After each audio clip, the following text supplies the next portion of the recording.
कधी तुम्हाला हा प्रश्न पडलाय का की तुम्ही जे कीटकनाशक किंवा बुरशीनाशक फवारणी केल्यानंतर त्याचं होतं काय? आपल्याला कधी कधी वाटतं की आपण फवारणी केली, आपल्या पिकावरची आळी गेलीच नाही, मग औषध डुप्लिकेट होतं का?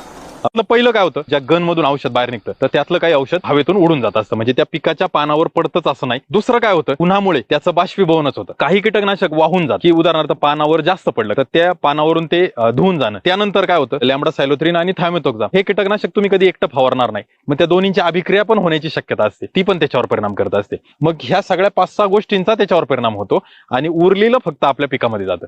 मग किती मिली गेलं तर 80 मिली जर आपण वापरला असेल तर कदाचित 50%, कदाचित त्याहून कमी 20% हे आपल्या पिकामध्ये गेलेलं असतं. तर काही रसायनांचाच रेन फास्टनेस तर हा 2 तासाचा असतो. मग जर फवारणी केली आणि अर्ध्या तासात पाऊस आला तर काय होणार? बऱ्याच वेळा शेतकऱ्यांचा हाही संभ्रम असतो. तेजस सरांचा व्हिडिओ पाहिलाय मी, 80 मिली वापरलं तर त्यातलं 40% कामाला येतं, मग 80च्या जागी 150 मिली वापरायचं का? तर बिलकुलही तशी चूक करून काही फायदा नाही. तुम्ही जे पण काय वापरता ते त्याला लागू होण्यासाठी काय घडामोडी आहेत किंवा काय परिस्थिती आहे तर ती आपल्याला समजून घेणं गरजेचं आहे, जे की आपण ह्याच व्हिडिओच्या पुढे जाऊन आपण ती समजून घेणार आहे. कधी तुम्हाला हा प्रश्न पडलाय का की तुम्ही जे कीटकनाशक किंवा बुरशीनाशक फवारणी केल्यानंतर त्याचं होतं काय? आपल्याला कधी कधी वाटतं की आपण फवारणी केली, आपल्या पिकावरची आळी गेलीच नाही, मग औषध डुप्लिकेट होतं का?